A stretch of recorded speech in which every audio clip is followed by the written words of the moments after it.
dermatologie à l'hôpital de Chechel. Bonsoir. Bonsoir Sarah et merci pour l'invitation. C'est moi qui vous remercie de l'avoir accepté. J'ai également le grand plaisir de recevoir professeur Laraba Nazim. Vous êtes également chef de service du service donc médecine interne au CHU Bab-el-Oued. Bonsoir. Bonsoir.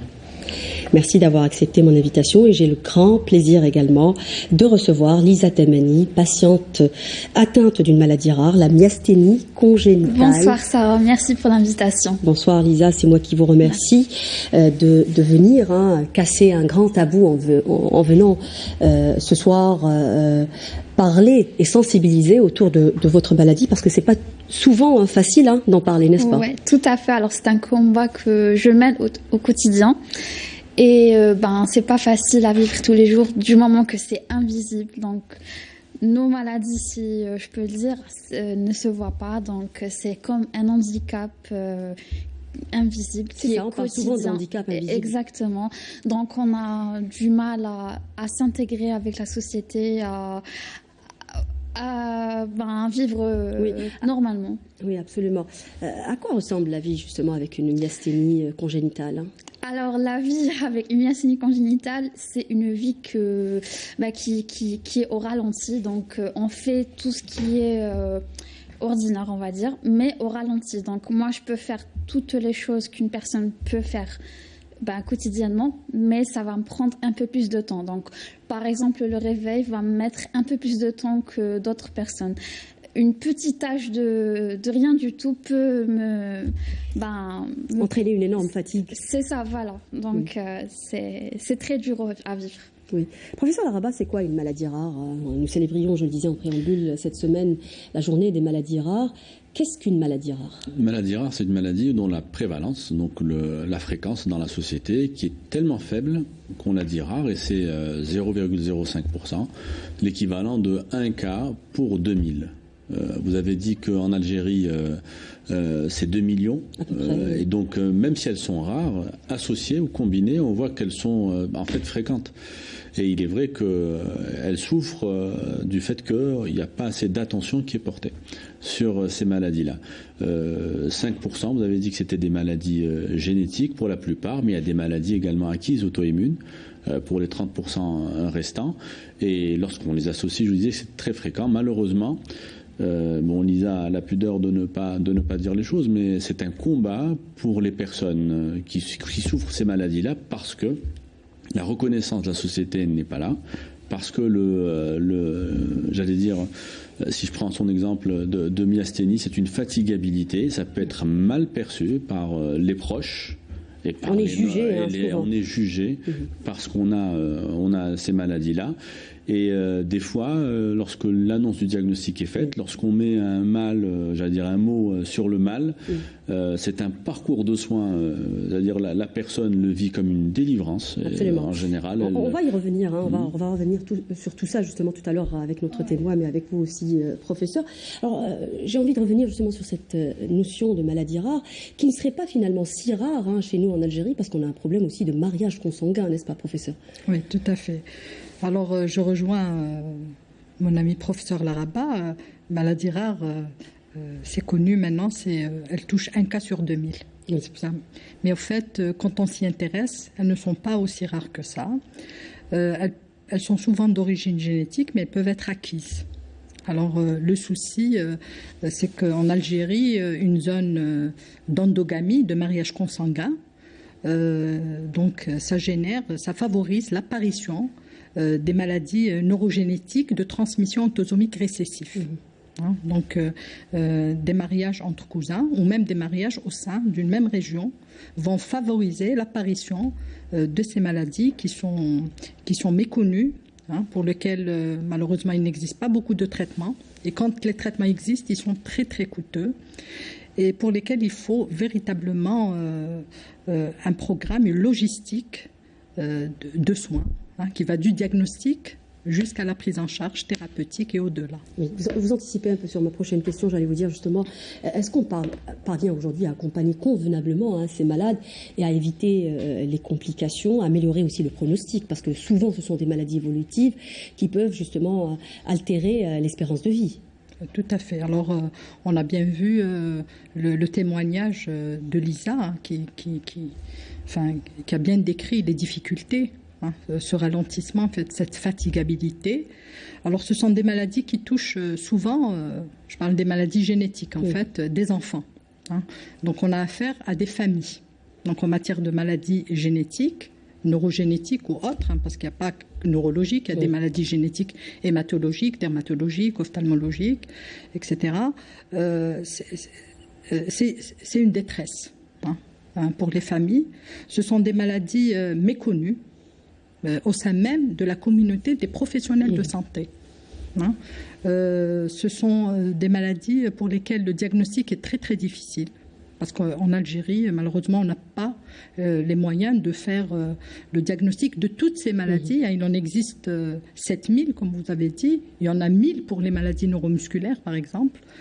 Il y en a qui sont très fréquentes, qu'on connaît bien, hein, sur le plan phénotypique, sur le plan des signes, etc. Mais il y en a d'autres qui sont cachées. Et même un neurologue pourrait se tromper sur un syndrome myasthénique congénital comme chez celui Lisa. de notre témoin ce soir, justement. Même question, professeur Laraba, comment vous évaluez aujourd'hui la prise en charge, hein, des personnes, parce que je sais que vous êtes engagé dans le combat justement dans la prise en charge. Elle est difficile, la prise en charge. Elle est difficile sur le plan diagnostique et thérapeutique. Il est vrai que ce sont des maladies le plus souvent génétiques, comme a dit mon ami le professeur Noua. Ces maladies génétiques causent une souffrance familiale et cette souffrance-là mène le plus souvent à comme je vous disais, des parcours de soins, de santé qui sont chaotiques, qui sont très lourds. Le premier cas familial dans la famille qui est diagnostiqué, c'est un cas qui est passé par une multitude de médecins, qui a été hospitalisé plusieurs fois, le plus souvent, et on n'arrive pas à comprendre d'où ça vient. Donc il y a un effort à faire sur le plan de formation des médecins. On n'est pas, dans notre cursus médical, on n'est pas formé à ces maladies-là.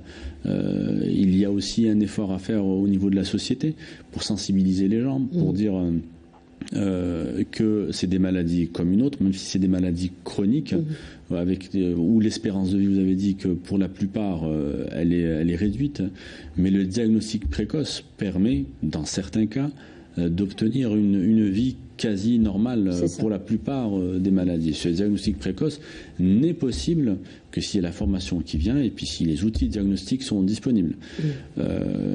Nous éprouvons donc des difficultés, nous, sur le terrain, pour avoir les outils diagnostiques et puis même après. Je vous parlais de combat pour faire accepter sa maladie à sa famille, pour faire accepter sa maladie à sa profession, à son entourage. Vous imaginez que lorsqu'on souffre de fatigabilité, lorsqu'on est un peu diminué, même si j'aime pas trop ce terme, comment faire accepter à sa profession, à son milieu professionnel, le fait de dealer avec ça, de s'adapter. Absolument. Et ça, c'est compliqué.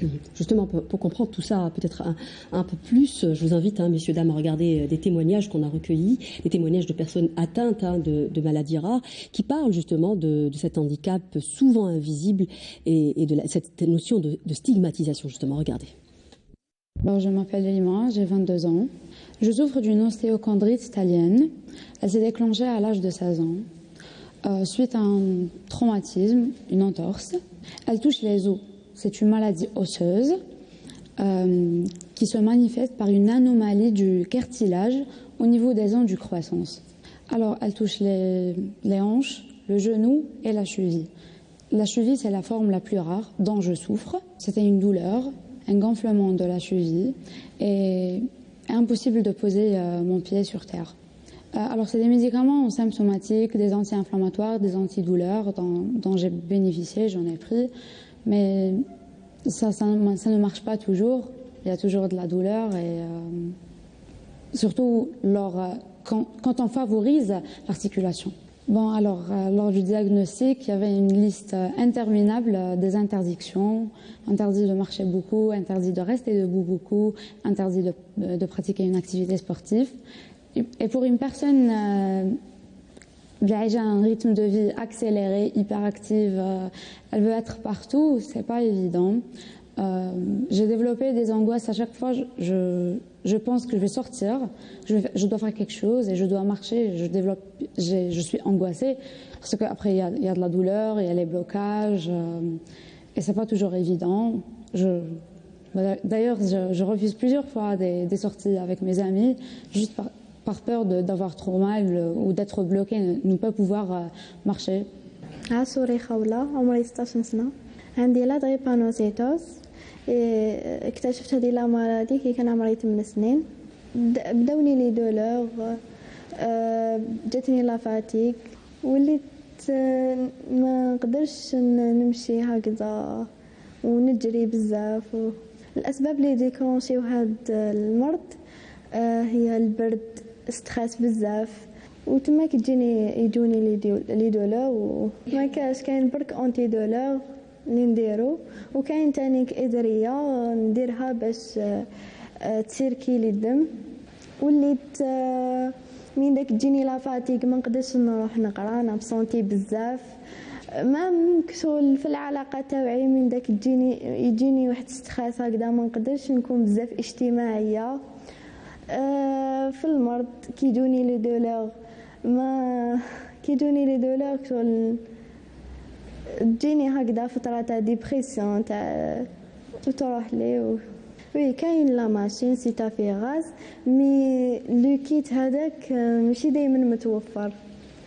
شحال منك ما درتيش هاد التبديل تاع هي نورمالمون كل 3 شهور كل 6 شهور مي كيما كاش هذا لو كيت اللي تمشي به لا ماشين تما عندي شحال ما درتش صافي. Alors, témoignage émouvant. Alors, Lisa, est-ce que vous vous reconnaissez à travers ces témoignages? Alors, oui, effectivement. D'ailleurs, c'est des amis à moi. Et on a la chance de partager, parce que c'est très important de communiquer, de partager nos ressentis, nos faiblesses, etc. Comment vous expliquer? C'est très dur à vivre au quotidien. C'est très très dur parce qu'en fait on est limité, on ne sait pas ce que le lendemain va nous apporter. Donc on peut se réveiller une matinée avec une énergie et tout. Ensuite, on est fatigué, on peut annuler tous nos rendez-vous, tous nos projets. Oui. D'ailleurs, c'est un blocage total pour les études. C'est un vrai handicap pour une réelle vie sociale, j'ai envie de dire. Oui. Alors, pour revenir peut-être à la maladie, à votre maladie, qu'est-ce qu'une myasthénie finalement? On en a parlé comme ça grossièrement, j'ai envie de dire, mais qu'est-ce qu'une myasthénie finalement? Alors, la myasthénie, en fait, c'est une maladie, c'est un syndrome. Il y a un syndrome myasthénique et les étiologies sont très diverses. Enfin, la première répartition, c'est de les séparer en syndrome ou myasthénie auto-immune. Qui, là aussi, le diagnostic est parfois difficile. Et le symptôme maître des syndromes myasthéniques, c'est cette fatigabilité. Alors souvent, c'est des gens qui ont une paralysie intermittente de certains muscles, notamment les muscles de la paupière. Donc c'est des malades qui ont des paupières qui chutent, mais pas toute la journée, ça fluctue. Au matin, ils sont bien, mais avec l'effort, on a ce qu'on appelle l'imptosis, la chute de la paupière qui tombe. Ils ont des difficultés à mastiquer, ils ont des difficultés à avaler, et puis ils ont des difficultés, un déficit ou une faiblesse des membres, ils ne peuvent pas marcher. Alors dans la myasthénie, c'est un peu difficile en fait, c'est une très bonne question parce qu'elle est source d'errance diagnostique. Parfois, le malade est juste fatigué, il va chez le médecin, on lui dit rien. Les symptômes ne sont pas les mêmes chez tout le monde, c'est ça? Évidemment, et puis ils sont pris pour des dépressions, ils sont pris pour des syndromes généraux comme ça, et puis et parfois on leur donne des médicaments qui sont très dangereux. Parce qu'en fait, la myasthénie, c'est une maladie de la jonction neuromusculaire, c'est-à-dire la région qui unit le nerf et le muscle, et grâce à laquelle se fait une contraction musculaire. C'est-à-dire qu'il faut dire qu'on est tellement fatigué qu'on n'arrive même pas à contracter le muscle, c'est ça en gros? C'est-à-dire à l'effort, au maintien d'un effort ou à l'effort, apparaissent les signes, la faiblesse, donc la paralysie. Oui. Et puis on a les syndromes myasthéniques congénitaux qui sont d'origine génétique. On dit héréditaire, mais maintenant on préfère le terme génétique parce que on a découvert des gènes, on connaît un peu les mécanismes de ces maladies. Et là aussi, il y a plusieurs formes. il y a une trentaine de formes, il y a une trentaine de gènes ça c'est impliqués. le cas de Lisa, hein, entre parenthèses, c'est ça. Elle souffre d'une myasthénie congénitale. Elle souffre d'une myasthénie congénitale, donc génétique, et une des formes. Oui. Une des formes, il y a 30 formes, il y a 30 gènes, donc 30 formes. Vous voyez que c'est un groupe très hétérogène, c'est un spectre très large. Et on voit les difficultés pour le diagnostic. Bon, sur le plan, ce qu'on appelle diagnostic génétique, maintenant il y a un développement, il y a un boom, il y a une révolution dans l'approche des maladies génétiques parce qu'avec des techniques bien déterminées, maintenant elles sont validées et on peut les tester. Il y a ce qu'on appelle le séquençage à haut débit, le NGS, on peut les tester avec un panel de gènes. On peut mettre un panel de 30 gènes, de 100 gènes pour un groupe de maladies données et on peut faire le diagnostic. Oui. Professeur Laraba, est-ce qu'on cherche cette notion de génétique ou d'hérédité quand on prend en charge justement un patient? Je pense que dans votre famille, il n'y a pas d'autres personnes qui souffrent de la même maladie. Non, je suis la seule. Oui. Ça dépend des pathologies génétiques. Il y a la transmission c'est-à-dire pour certains. Par exemple, dans le cas échéant, dans le cas de Lisa. Dans le cas de Lisa, il y a un arbre généalogique qui est fait. Dans les autres cas, la même chose, c'est-à-dire que quand vous avez le premier cas familial qui est identifié, on essaie de savoir est-ce que les autres membres de la famille présentent la maladie. Tout dépend de la pathologie. Si je vous prends la maladie de Fabry, par exemple, vous avez une maladie qui est liée à l'X que les mamans transmettent aux sujets de sexe masculin, aux garçons. Le garçon est malade, la maman n'est pas malade le plus souvent. Ce qui fait que vous imaginez que vous arrivez dans une famille, vous dites oui, bon, votre garçon il a la maladie de Fabry, avec une espérance de vie qui est très faible, 40 ans sans traitement, un peu plus avec le traitement, et puis il faut que je teste sa sœur pour déceler est-ce que ces enfants... Ça doit vraiment culpabiliser les mamans. Et donc les mamans, vous imaginez que l'homéostasie familiale est bouleversée. Les familles se déchirent.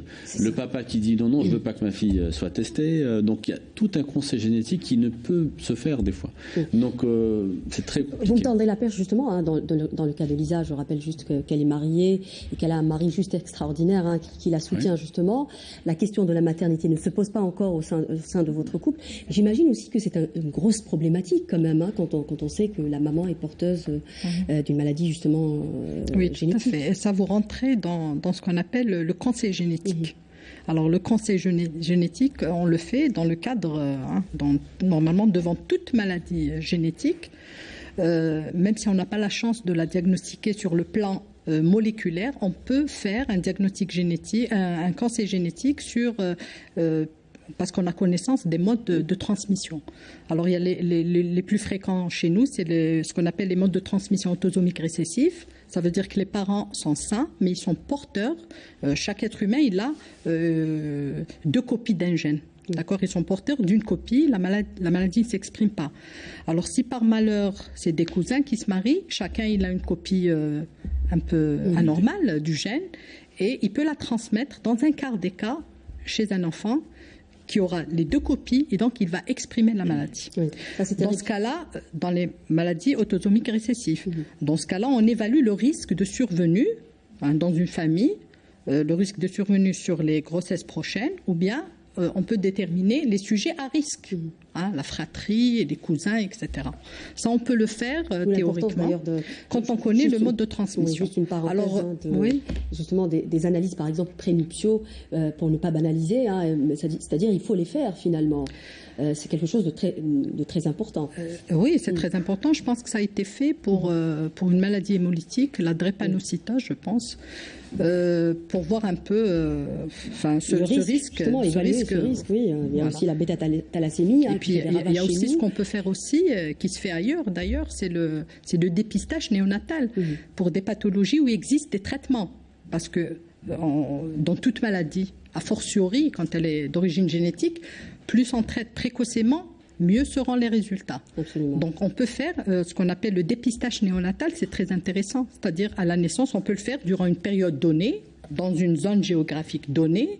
Ça nous permet de voir un peu l'incidence sur les naissances de cette maladie et puis détecter les patients encore. Et ça ne se fait pas. Ça ne se fait pas. Ça ne se fait pas chez nous, malheureusement. Et le problème, c'est que c'est une tâche de santé publique, le dépistage néonatal.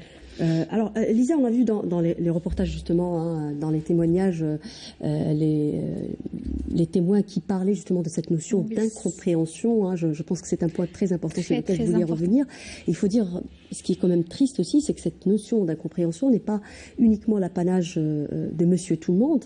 Même des professionnels, ça vous est déjà arrivé de vous dire que ça se passe dans votre tête, hein, vous n'êtes pas malade?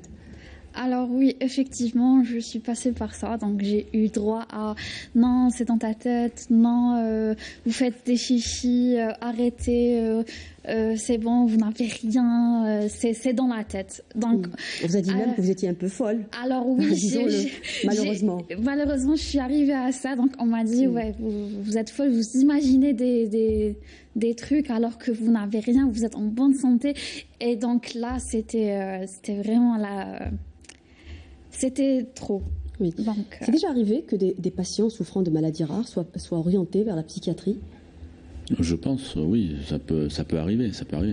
Mais je vous ai dit, nous, en médecine interne, les maladies rares que nous prenons en charge, que ce soit génétique ou même d'ordre auto-immun, il n'y a pas il n'y a pas ce réflexe-là de dire c'est psychologique, vous n'avez pas. Le souci avec la maladie de Lisa, c'est que c'est une fatigabilité. Et donc ça ne peut pas être, objectivé. Ce n'est pas objectif. Elle se sent fatiguée, elle a la paupière qui tombe, elle chute. Donc ça peut prêter à confusion pour le professionnel de santé qui ne connaît pas. Par exemple. Voilà, exactement. Qui ne connaît pas la myasthénie congénitale. Ils font des bilans, tout est normal. C'est compliqué de poser un diagnostic pour par exemple une myasthénie. C'est très compliqué aujourd'hui de poser un diagnostic. Pour la myasthénie congénitale, c'est très compliqué. La myasthénie, c'est un peu plus simple. Il y a l'EMG qui peut aider, il y a des tests comme ça qui peuvent aider. Mais pour dire, parce que le professeur Nouyour en a parlé, pour dire attention, les syndromes myasthéniformes, c'est très hétérogène. En termes d'étiologie, il y a des causes qui sont facilement trouvées, mais pour la congénitale, je conçois que c'est très difficile d'arriver à ce diagnostic-là. Oui. Professeur Nouyour, quel est le risque quand on n'arrive pas justement à poser un diagnostic, et un diagnostic précoce, particulièrement dans la maladie de Lisa, par exemple? Quand on ne pose pas un diagnostic, on laisse évoluer la maladie. Et on sait que les maladies... c'est une maladie évolutive. Toutes les maladies sont évolutives. Oui. Non, parce qu'on a tendance à croire que peut-être que dans la myasthénie, que les symptômes sont réversibles. C'est pour ça que je vous pose la question. Alors, on a bien dit que les symptômes, ils ne sont pas réversibles, ils sont fluctuants. C'est-à-dire rythmés par l'effort. C'est-à-dire que quand le sujet est reposé ou quand il se lève le matin, il est plus ou moins bien. Mais quelques heures après, apparaissent les symptômes. Mais ce ne sont pas des symptômes réversibles. Donc la maladie peut être réversible. Là, la myasthénie, qu'elle soit auto-immune ou congénitale, ce sont des maladies évolutives qui vont évoluer vers un handicap moteur. Alors les maladies génétiques, elles peuvent être... C'est-à-dire à chaque poussée, on va avoir des lésions, c'est ça? Ce ne sont pas des poussées, ce sont en fait... c'est une maladie qui évolue, elle fluctue dans la journée, dans les heures. Et elles peuvent être... Bon, les maladies génétiques en général, elles peuvent avoir un handicap moteur souvent, donc invalidante sur le plan moteur, mais elles peuvent avoir aussi un impact, un handicap sensoriel, une surdité, une cécité, ou un handicap mental également. Dans certaines maladies génétiques du système nerveux central, elles sont source de retard mental, de troubles cognitifs et même de troubles psychiatriques. Donc le psychiatre, il reste quand même un acteur important dans la prise en charge des maladies somatiques et même rares également. Quand on parle de traitement, justement, même si aujourd'hui il est un peu compliqué d'accéder malheureusement aux traitements qui sont déjà disponibles, aujourd'hui on n'a pas de traitement curatif, c'est clair. La médecine est en échec devant les maladies rares. Les traitements permettent quoi finalement? En particulier dans les maladies rares. Alors, il y a plusieurs volets thérapeutiques. On parle d'évolution. Est-ce que, par exemple, ça freine l'évolution de la maladie? Ça peut freiner, bien sûr, évidemment. Il y a des traitements symptomatiques, comme le cas de Lisa. Sa maladie est spéciale, elle est très rare d'ailleurs. Son mode de transmission est autosomique dominant. Donc ici, la consanguinité ne rentre pas en jeu. On ne va pas empêcher les gens de se marier entre eux quand même à ce point. Et puis, sur le plan thérapeutique, il y a des traitements symptomatiques, Pour Lisa, elle a eu la chance d'avoir un traitement qui est prescrit qui marche très bien, et qui n'est pas coûteux et qu'on prescrit pour d'autres pathologies et qui a complètement changé l'évolution de sa maladie. Oui, et puis il y a des traitements, malheureusement, il y a des traitements de thérapie génie. Ça, c'est un peu la recherche. Absolument. Bon, ils sont rares, ces traitements, ils sont très coûteux. Ça, c'est le futur. Mais ils sont à nos portes. Ils sont à nos portes et nous, en tant que professionnels, on est face à ces maladies. Maintenant, il y a l'Internet. Parfois, les malades viennent avec un diagnostic parce qu'ils cherchent leurs symptômes, ils tombent sur... et parfois, ils tombent juste sur leur maladie et ils vous disent, voilà, il y a un traitement. Et alors Et puis... toute la problématique est là, justement. Oui, professeur. Il n'y a pas de traitement curatif. Si, pour certaines maladies, il y a des traitements curatifs.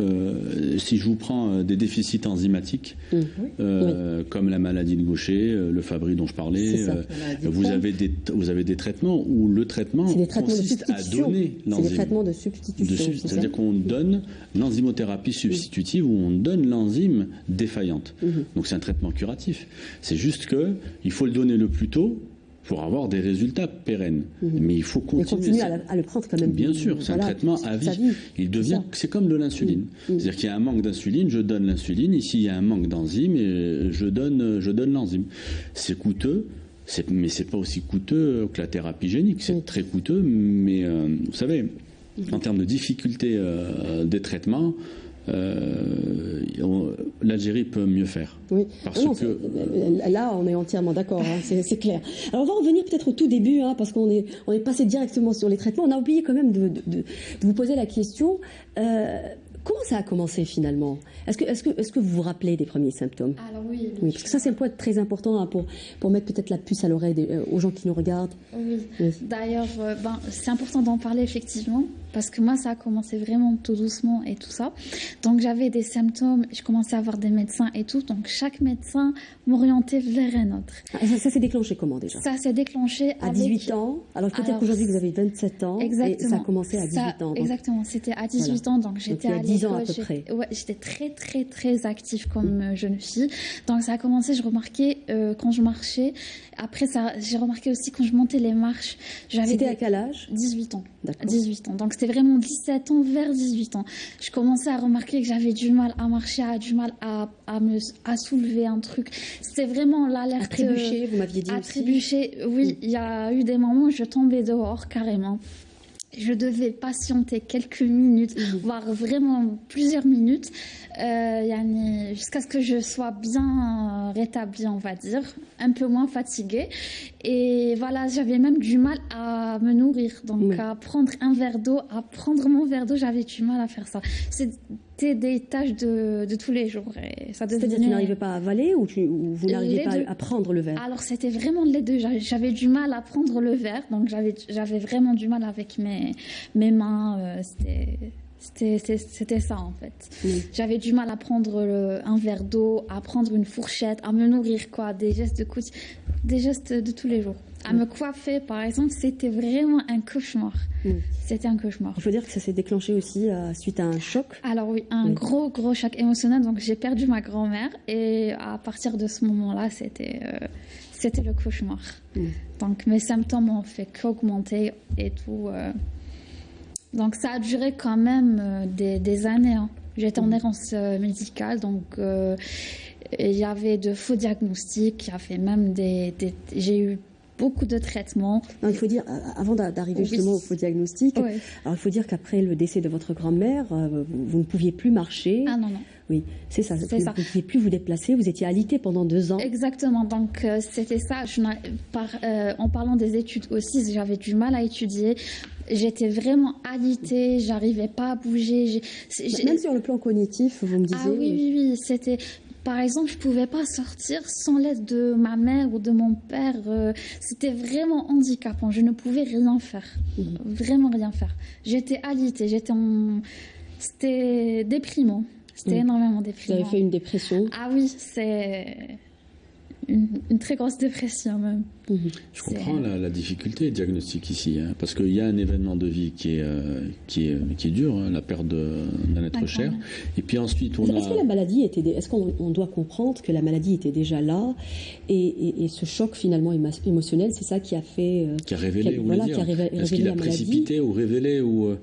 Je ne suis pas spécialiste de la myasthénie pour dire est-ce que en termes de myasthénie congénitale, le processus est accéléré par l'événement. Comme beaucoup de maladies chroniques, j'ai envie de dire. Oui, mais l'événement auquel elle fait allusion et puis l'enchaînement fait que je peux comprendre le professionnel, le médecin qui reçoit une personne qui chute, qui n'arrive plus à se mouvoir ou à faire des choses les plus banales, et puis suite à un événement fâcheux, je peux comprendre qu'on mette en premier plan la dépression. Et peut-être que même c'est intriqué. Ça veut dire que dans ces signes-là, c'est-à-dire que la myasthénie est là, je ne dis pas que non, mais peut-être que la dépression a aggravé, a accentué Parce qu'en fait, elle disait qu'elle était très active et du jour au lendemain, elle se retrouve alitée. Et en plus de ça, ton entourage ne comprenait pas. Hein, c'est ça qui était... Voilà. Et puis vous imaginez que, j'allais dire, le jugement qui est porté sur une fille qui, suite au décès de sa grand-mère, Allah yarhamaha, elle est alitée, on essaie de la sortir du lit, j'imagine ses parents, et puis ils n'arrivent pas, ils se sentent impuissants, ils se sentent... Il y a un point très important aussi parce que c'était l'année du bac, hein, exactement, ouais, tout à fait. Donc ça m'a pas empêché d'étudier, d'avoir une bonne moyenne, bac, exactement, oui. Mais après la suite, j'avoue que c'était très très difficile d'enchaîner la suite. Donc surtout avec les... C'était comment la réaction de votre entourage? Dites-nous un peu. Alors la réaction de ça, c'est différent en fait, ça a été on me traitait de feignante. J'avais vraiment droit à ça. Donc, d'ailleurs, moi, au bout d'un moment, je me disais, ouais, je suis feignante. Donc, je suis pas malade. Je suis juste feignante. J'arrive pas à faire des tâches normales. Donc, c'est ça. Donc, je me disais, ouais, je suis feignante. C'était vraiment ça. Il y avait un regard un peu, je sais pas, il me regardait avec mépris et tout. Et c'est dérangeant. C'est vraiment dérangeant. Ah oui. Après, à la famille, il y a vraiment les gens de l'extérieur qui ne te connaissent pas et qui ont le droit de te juger. Donc, par exemple, moi, j'avais du mal à marcher, même des fois où je tombais carrément par terre. Ah, c'était vraiment, j'avais des droits à des moqueries, des insultes, par exemple, des fois. On est complètement stigmatisé, finalement, quand on a une maladie. Tout à fait, oui. Comme ça, oui. Méconnu, invisible. Profession nuit, finalement, avoir un diagnostic. Alors, on disait depuis tout à l'heure que c'est très important d'avoir un diagnostic ou de poser un diagnostic. Finalement, même pour le malade, c'est un moment fort de poser un diagnostic, parce que quand on voit la souffrance de Lisa, le fait de mettre un nom sur sa maladie, ça devait être un grand soulagement. Je vais revenir à vous. Hein. Oui, tout à fait, bien sûr. Tout mal doit avoir un visage. Maintenant, si c'est facile, par exemple, pour les maladies infectieuses, on a été tous... En fait, c'était elle contre tout le monde, en réalité. C'est ça, un peu. Eh ben oui, parce que c'est... Enfin, le cas particulier de Lisa, quand même, c'est déjà la myasthénie, et c'est une maladie trompeuse, à 1000 facettes, qu'on prend facilement, parce qu'il y a cette fatigabilité qui est là, qui ne veut peut-être vouloir rien dire, hein. Elle a été prise pour les autres et même pour les médecins. Hein, contrairement à d'autres maladies où c'est clair, parce qu'il y a des signes apparents, des signes identifiables. Le fait d'être fatigué, il faut dire aussi qu'on n'arrive parfois pas à déglutir, on n'arrive pas à avaler. Tout à fait. Je pense qu'elle a dû peut-être avoir un diagnostic devant un signe qui était permanent, une paralysie des mains, je pense. Là, ça a été un signe d'alerte ou voilà toute la salle. Des jambes aussi, hein, parce que vous n'arriviez plus à marcher. Tout à fait. On vous a conseillé de prendre un fauteuil roulant à un moment donné. Oui, carrément. Je me rappelle, il y avait un médecin qui m'avait conseillé d'aller acheter un fauteuil roulant sans m'avoir posé de diagnostic. Donc, c'était un peu une condamnation.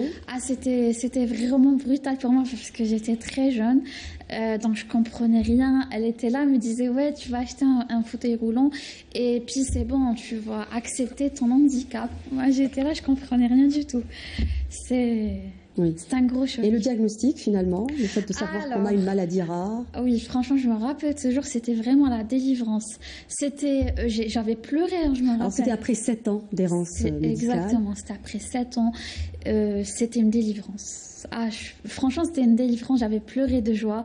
Parce qu'en fait, c'était ça, genre, on mettait un nom sur mes symptômes. Et là, j'étais pas folle. D'ailleurs, je suis partie voir des médecins, je leur disais, mais voilà, vous voyez, j'étais pas folle, en fait. Ça avait une explication. Exactement. J'étais pas feignante. C'était surtout ça, j'étais pas feignante, en fait. J'avais juste cette maladie qui m'empêchait de faire des tâches. Oui. Alors il y a aussi une dimension ou un message peut-être à dire ce soir, c'est aussi d'écouter son enfant, professeur Nuiwa. Ça c'est très important, hein, parce que parfois on a tendance à dire non, à banaliser quelques symptômes. Finalement, il faut toujours écouter son enfant quand il se plaint de quelque chose.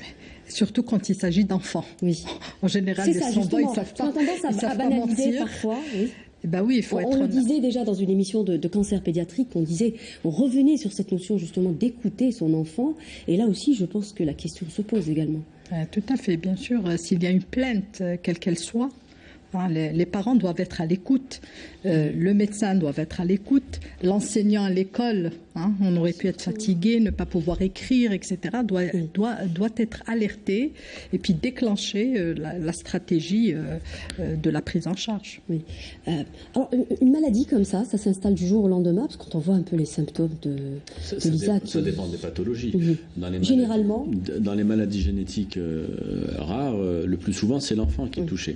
Mais vous avez certaines maladies où, même si c'est génétique, c'est à 50 ans qu'elles se déclarent. Tout à fait. Donc, c'est pas parce que dans 70% c'est l'enfant qui est malade, mais vous avez des cas où la déclaration de la pathologie survient à l'adolescence ou même à un âge avancé.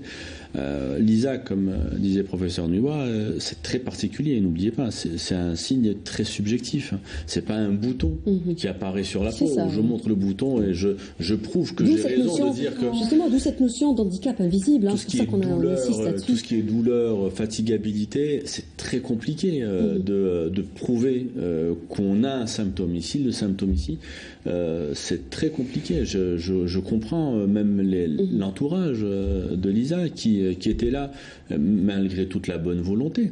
Ils peuvent douter et dire peut-être que le médecin a raison, c'est peut-être psychologique et comment on fait pour l'aider, et puis on la montre du doigt. Elle en est arrivée là. Justement, c'est ça son mérite, c'est d'avoir traversé tout ça et d'en être sorti grandi et puis pouvoir témoigner à la télé. Donc moi je dis bravo à Lisa d'avoir mené ce combat-là, parce que elle s'est battue contre ses proches, ses médecins, et finalement, à la fin, elle avait raison. Et donc, au bout de 7 ans, c'est terrible. Oui. C'est terrible. Je profite justement pour saluer l'association Mayra. Vous en faites partie justement, qui font un travail extraordinaire pour la sensibilisation justement au sujet des maladies rares, pour les faire connaître et voilà, arrêter la stigmatisation de ces personnes. J'ai envie de vous poser une autre question, professeur Nuiwa, sur justement l'impact cognitif. On est passé rapidement dessus parce que dans le cas de Lisa, justement, elle a dit qu'elle avait au bout d'un moment qu'elle n'arrivait plus à aller à l'école parce qu'elle avait cette fatigabilité. Mais est-ce qu'il y a aussi une dimension cognitive, c'est-à-dire on a des problèmes de concentration, on n'arrive pas à suivre à l'école? Oui, en général, dans les maladies génétiques, ça dépend de l'atteinte. Si on est dans une maladie génétique du système nerveux central, où le cerveau est incriminé, vous savez que le cerveau, c'est le domicile de l'intelligence. Il y a beaucoup de maladies où on a des déficits intellectuels, des retards mentaux, etc. Pour les maladies neuromusculaires, alors elles sont pas très pourvoyeuses de retard mental ou déficience intellectuelle. Bon, il y en a quelques-unes évidemment.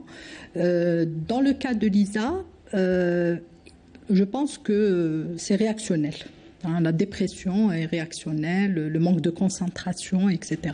Mais ça ne rentre pas dans le retard mental ou les troubles cognitifs, qui peuvent être par ailleurs fréquents aussi au sein même des maladies neuromusculaires. Lisa, à quel point c'était handicapant Alors, à l'école et d'une manière plus générale aussi dans la vie Alors, il y a déjà à l'école, je pouvais pas écrire. J'avais vraiment du mal. Alors après le bac, vous deviez aller à Babzouar, à l'université de Babzouar. Ah non, c'était... Vous n'êtes jamais allé? Non, je ne pouvais pas marcher, donc c'était pour moi impossible de partir. Donc même après ça, j'ai pas étudié pendant 2 ans environ. C'était vraiment... C'était terrible pour moi. Alors, c'était l'errance diagnostique, ensuite l'échec scolaire, on va dire. Donc je pouvais pas aller à l'école, je pouvais pas avoir de vie sociale. Vraiment, c'était terrible. Et concernant les études, c'était vraiment difficile de se concentrer. J'avais des pertes de mémoire, j'avais du mal à voir parce que des fois j'ai une double vision. C'est ça c'est un des symptômes aussi de la myasthénie. Exactement, donc c'était vraiment fin de journée. Il y avait beaucoup de choses. Mais bon, après, moi, heureusement, en fait, je suis très, très courageuse. Donc, j'ai étudié, j'ai fait ce que je voulais. Donc, ça, c'est après la prise en charge. Hein, oui. Enfin, faut insister sur ça, oui. Absolument. Alors, justement, on y arrive. On arrive au traitement. On disait tout à l'heure, en gros, que... Professeur Laraba, peut-être qu'il n'est pas d'accord avec moi, qu'il n'y a pas de traitement curatif à ces maladies, parce que ça, c'est un traitement substitution, j'ai envie de dire. Parce que, mais ça guérit. Vous dites que... Si on prend le traitement toute la vie, c'est que ça guérit pas, professeur. En fait, ce que je veux dire par un traitement curatif, c'est pas un traitement qui est symptomatique, c'est un traitement causal. Absolument. Ça veut dire qu'un traitement étiologique qui élimine la cause. Donc voilà, quand je vous dis, il y a des traitements curatifs. C'est vrai que dans les maladies neuromusculaires, il y en a très peu. Des traitements qui permettent de stabiliser la pathologie et d'enrayer l'évolution défavorable. Mais d'autres pathologies, dans les maladies rares, où on a des traitements. Je vous disais que les génétiques ne sont pas la totalité des maladies. Il y a des maladies auto-immunes où le traitement immunosuppresseur permet de gagner en espérance de vie. Ça veut dire que vous avez une espérance de vie qui est de 40 ans. Non, c'est clair, les traitements qui changent la vie. Ça veut dire que vous avez des traitements ici qui améliorent la survie. Vous ne pouvez pas dire que... Non, je disais juste que ça ne guérit pas. En fait, c'est clair qu'on a des traitements aujourd'hui qui changent la vie. D'ailleurs, on va réécouter Lisa justement sur le fait depuis qu'elle a ces traitements. Alors, quels sont les traitements qu'on prescrit justement dans le cas de la myasthénie ? En quoi consiste la prise en charge ? Alors, dans la myasthénie auto-immune, on va donner des traitements à visée immunologique. Tout ce qui est corticoïdes, immunosuppresseurs, etc. Et en fait, ça reste aussi pas des traitements tout à fait curatifs. Et là, l'histoire de la maladie va changer. On peut guérir entre guillemets. Le malade peut être stable et mener une vie... tout à fait normal. Ça change complètement. Bien sûr, en tenant compte, bien sûr, d'une prise en charge qui doit être pérenne, continue dans le temps. Alors, pour la myasthénie congénitale, là, c'est très difficile. Les maladies génétiques, les traitements sont très peu disponibles. Sur 8000 maladies génétiques, peut-être il y a 5% qui bénéficient de traitements, soit des traitements d'enzymothérapie, quand c'est des maladies. Des syndromes très rares, c'est ça ? Pourquoi on a peu de traitements sur ce type ? Parce que ce sont des maladies d'abord génétiques. Donc on doit agir, c'est maintenant la pharmacogénétique, on doit agir sur le gène. Maintenant, si c'est des maladies où le gène code pour une enzyme, on est dans une maladie métabolique, là on donne des enzymes de substitution. D'accord. Et le traitement, même l'enzymothérapie de substitution, ce sont des traitements coûteux également. Ce sont des traitements très coûteux et qui vont rester coûteux très longtemps.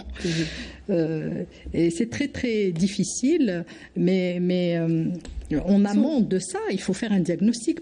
Maintenant, pour les traitements de génithérapie, etc., le traitement est à la carte. On doit connaître l'anomalie, la mutation impliquée. Je pense que le cas, justement... C'est ce que vous voulez dire par curatif. C'est-à-dire que, en termes maladie génétique, c'est le soin. La mutation, on ne peut pas l'effacer. On ne peut pas revenir en arrière, je veux dire. Mais en termes, moi, ce que j'appelle traitement curatif... On peut réparer. On peut réparer. Ça veut dire que le pourquoi du gène, si c'est une enzyme, si je l'apporte, j'efface la complication. C'est comme l'insuline, je vous disais, pour l'insuline. Le diabétique, il restera diabétique. On ne va pas le guérir de son diabète. Mais si je ne lui donne pas d'insuline, il mourra. C'est ça, oui. Donc l'insuline devient son compagnon de vie. Et il faut faire en sorte d'avoir un équilibre le plus stable possible. Je vous disais, les combats à mener pour les traitements, moi ce que je regrette, c'est qu'il y a un délai de diagnostic. Lisa est un cas pour dire, elle a mis 7 ans pour qu'on trouve le diagnostic. C'est court par rapport à la moyenne. Hein. C'est très court. C'est très court. Mais je vous dis, il y a aussi des délais thérapeutiques. C'est ça. Ça veut dire que je pose le diagnostic, il y a un traitement, et malheureusement le délai entre le traitement et le diagnostic, il est élevé. Je vous parle de la maladie de Fabry ou Gaucher, où les délais sont très élevés. On peut mettre 1 an, 2 ans pour la mise en route du traitement. Il est coûteux. On a des difficultés. On avait, nous, Monsieur le Président de la République a mis les maladies rares comme une priorité nationale en juin passé. Moi, j'avais beaucoup d'espoir. Avec l'objectif d'avoir un plan, justement. Avec un plan. Et nous militons pour qu'il y ait un plan, comme pour le plan anti-cancer. Il doit y avoir un plan pour les maladies rares. Un budget qui est alloué, qui ne dépend pas de l'hôpital. Nous, c'est la guerre avec la pharmacienne de l'hôpital parce qu'elle nous dit vous impactez trop le budget. Est-ce que, par exemple, je vais vous dire, est-ce qu'il vaut mieux traiter 100 diabétiques, parce que en termes de coût, c'est ça. C'est une priorité aussi de santé publique. Un malade qui présente une maladie rare. Moi, je réponds, je ne peux pas. C'est pas moi de décider. Je ne suis pas compétent pour décider. Mais à partir du moment où j'ai ce malade-là, il faut le prendre en charge. Oui. Non, absolument.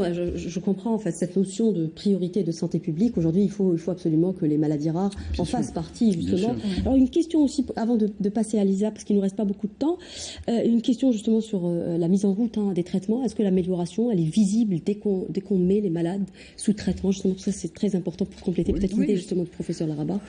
En tout cas, le traitement, il doit être précoce. De toute façon, quelle que soit la maladie. Parce que ce sont des maladies évolutives, encore une fois. Évolutives, handicapantes.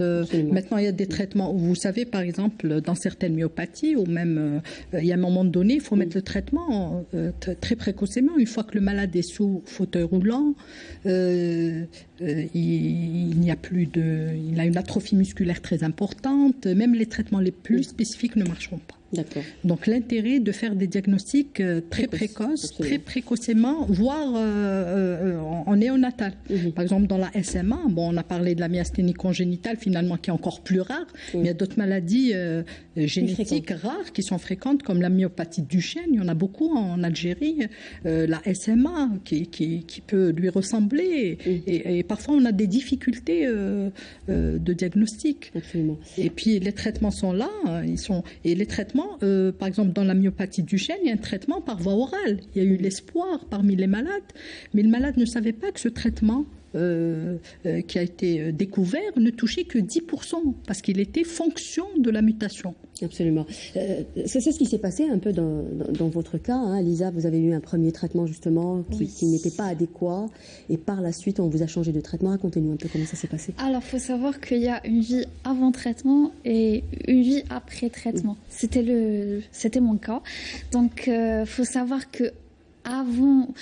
Quand j'étais un cobaye, on va dire, j'avais énormément de traitements. Des fois, ça accentuait mes symptômes. Des fois, ça faisait qu'augmenter mes symptômes. Je vais vous parler de... Par exemple, il y a eu des médicaments, ça me donnait des maux de ventre, vraiment, ça me donnait encore plus mal. Vous étiez encore plus malade. Exactement, oui. Donc... c'était la délivrance en fait quand j'avais mon traitement, parce qu'il faut savoir qu'on m'a donné un traitement qui était pour la myasthénie mais qui n'était pas indiqué pour la myasthénie congénitale. C'est ça. Donc il me donnait encore plus de mal à avancer. Justement, vous avez eu la chance de faire un test génétique, ce que disait oui, tout professeur à Mouloua, fait, justement. Oui. Alors, ce qui n'est pas très fréquent malheureusement. Malheureusement, oui, c'est ça. Donc il faut vraiment que ça soit change. disponible. Ah oui. Ça peut aider énormément de personnes. Par exemple, moi, honnêtement, j'ai pu avoir une vie quasi normale grâce aux résultats du test génétique. Si c'était pas le cas, franchement, ça aurait été très très dur. Donc, ça a changé comment? Votre vie a changé comment? Elle a changé. Je peux pas dire elle a changé. J'ai eu une nouvelle vie. C'est simple. car avant je pouvais pas faire par exemple, je pouvais pas marcher des kilomètres. Actuellement, je peux marcher des kilomètres. Je peux courir. Vous avez repris vos études, c'est le plus important. J'ai repris mes études, je votre travaille. vie active, aujourd'hui vous travaillez. Tout à fait, je travaille, je dessine, je fais des portraits, etc. Je fais de la programmation, j'utilise mes mains. H24, j'ai une vie, je sors quand je veux. Bon, après, c'est sûr qu'il y a des périodes où ça ne va pas, mais entre autres, ça va. Oui, c'est souvent comme ça, professeur Nuivois. Oui, elle raconte tellement bien, Lisa, on lui rend hommage pour son combat. C'est-à-dire, je veux dire, est-ce que les traitements changent réellement la vie de tout le monde? Oui, tout à fait. Ou est-ce qu'il y a des cas où ça ne marche pas forcément? L'enzymothérapie, elle change carrément l'histoire naturelle de la maladie. Il y a des traitements qui sont curatifs, on va dire. Alors, et puis, il ne faut pas être comme ça focalisé sur ces traitements. Il y a un autre aspect aussi de la prise en charge qui doit être multidisciplinaire dans les maladies rares, etc. C'est-à-dire, ça permet... Il y a l'orthophonie, il faut rappeler aussi. Il faut qu'il y ait, par exemple... On a des problèmes à parler parfois, c'est ça? On a des difficultés à parler. Et vous savez que toutes les études qui parlent de l'intérêt d'une prise en charge multidisciplinaire qui améliore beaucoup la qualité de vie des malades. Quand vous avez autour d'un malade, vous avez le neurologue, le pédiatre, le pneumologue, le rééducateur, le psychologue, etc. Et là, le maladie là, c'est très important là parce qu'on reçoit dans les... moi, j'assure une consultation neuromusculaire à Cherchel, je reçois des malades de Adrar et de Tamanrasset et de très loin. Et puis les envoyer parce qu'il faut évaluer sur le plan respiratoire, on leur donne des lettres et ils sont là à la recherche d'un spécialiste qui puisse les voir ou d'un cardiologue qui puisse les voir. Ça, c'est très grave en fait. C'est ça, oui, absolument. Il faut dire aussi que la couverture, d'un point de vue sécurité sociale, reste très insuffisante de ces maladies. Vous le disiez à l'instant, la prise en charge est pluridisciplinaire. Ça reste très insuffisant aussi, parce qu'il y a l'orthophonie, la rééducation, il y a beaucoup d'aspects qui ne sont pas pris en charge et du coup, ça coûte très cher. Ah oui. Oui. C'est le travail en réseau qu'on ne sait pas faire, malheureusement, en Algérie. Travailler en réseau, être complémentaire et tout. Il y a des efforts à faire. Vous dites que pluridisciplinaire pour le patient, mais également pour sa famille, parce que j'allais dire la famille qui reçoit cette maladie va complètement changer. Il y a de l'anxiété chez les parents, il y a de la culpabilité chez les parents. Donc tout le monde doit être pris en charge. Ça change la vie de tout le monde. Ça change la vie de tout le monde. Mais il est vrai que le fait de mettre un nom sur sa maladie, ça aide énormément. Je dis que la moitié du travail est fait. Le traitement enzymo ou autre chose, bien sûr, mais également sur le plan psychologique, c'est des vies qui ne sont pas détruites, mais qui sont altérées, qui sont bien altérées, et qu'il y a un soutien psychologique, quelle que soit la maladie chronique, quelle que soit la maladie rare, à apporter. Bien sûr. Alors on termine avec vous, Lisa, il ne nous reste plus de temps, on est à déjà 52 minutes. Peut-être terminer avec un message, vous me disiez déjà par rapport aux espaces publics, mais aussi un message peut-être aux gens qui nous regardent ce soir par rapport à la stigmatisation, ce regard très pesant de la société. Tout à fait, bon déjà merci. Oui. Alors j'aimerais vraiment donner un message j'aimerais pour les autorités. Oui. J'aimerais vraiment, parce que moi personnellement j'ai énormément souffert, par exemple au niveau des trottoirs, aux infrastructures, aux établissements publics. Ils ne sont pas du tout adaptés. Ils ne sont pas du tout adaptés. Par exemple moi, pour faire quelques mètres, je dois vraiment marcher des kilomètres vraiment pour voir faire le tour. Exactement, pour voir où il y a un trottoir qui est vraiment le plus accessible. Exactement. Donc après moi je me dis ça va, j'ai un peu la chance de pouvoir marcher, mais les autres j'imagine. C'est-à-dire ceux qui sont sur un fauteuil roulant. Alors oui, ceux qui sont sur un fauteuil roulant, c'est sur la deuxième notion, peut-être la stigmatisation, on termine sur ça. Alors franchement, j'aimerais vraiment encourager les jeunes, surtout les jeunes, à ne pas arrêter les aventures, on va dire, des médecins. Il faut vraiment continuer. Et surtout avec quand on vous pose un nom sur votre maladie, il ne faut pas baisser les bras, il faut vraiment continuer, étudier, avoir un travail, s'acharner contre la vie. Parce que franchement, la vie ne s'arrête pas. S'acharner pour la vie, s'acharner contre la maladie, justement. Oui, c'est ça, oui. Merci beaucoup, Lisa. Voilà. On termine avec ce mot très positif, s'acharner contre la maladie. Merci à vous, messieurs, dames, d'avoir participé à cette émission. Merci à vous de nous avoir prêté attention. Cette émission est à présent terminée. Je vous souhaite une excellente suite des programmes sur Canal Algérie. On se retrouve vendredi prochain et on parlera de transplantation rénale.